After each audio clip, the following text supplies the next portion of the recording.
వెంకటేశ్వర స్వామి మా ఇంటి కులదైవం.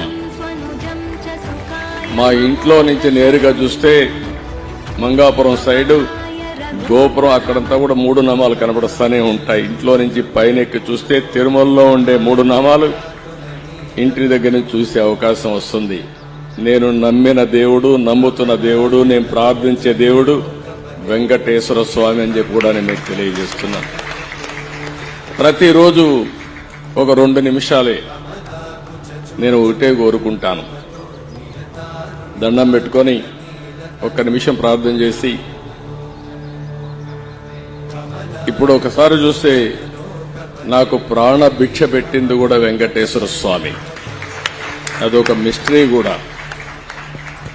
2003లో నా మీద 23 క్లేమోర్ మైన్స్ ని బ్లాస్ట్ చేస్తే సాక్షాత్తు వెంకటేశ్వర స్వామి నాకు ప్రాణభిక్ష పెట్టాడు. ఏదో చెయ్యాలని ఆ రోజు నన్ను కాపాడాడు. అలాంటి వెంకటేశ్వర స్వామిని నేను ప్రార్థించేది, నాకు శక్తి, సామర్థ్యాన్ని, తెలివితేటలు ఇవ్వండి.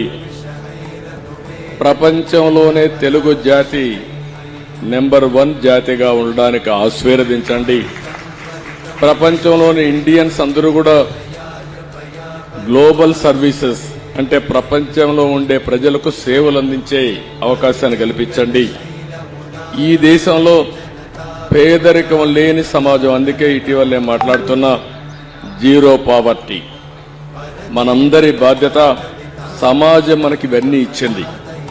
ఈరోజు నేను ఒక ముఖ్యమంత్రిగా ఉన్నా, రమణ గారు former chief justice of India అయినా, లేకపోతే వేదిక పైన ఉండే పెద్దలు కొంతమంది మంత్రులైనా, ఇక్కడికి ఉండేవాళ్లు వివిధ రంగాల్లో బ్రహ్మాండంగా రాణిస్తున్నా, ఇది మనకు సమాజమే ఈ అవకాశం ఇచ్చింది.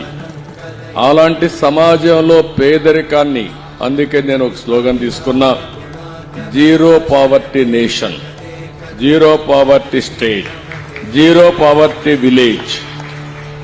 మనందరి బాధ్యత కావాలి.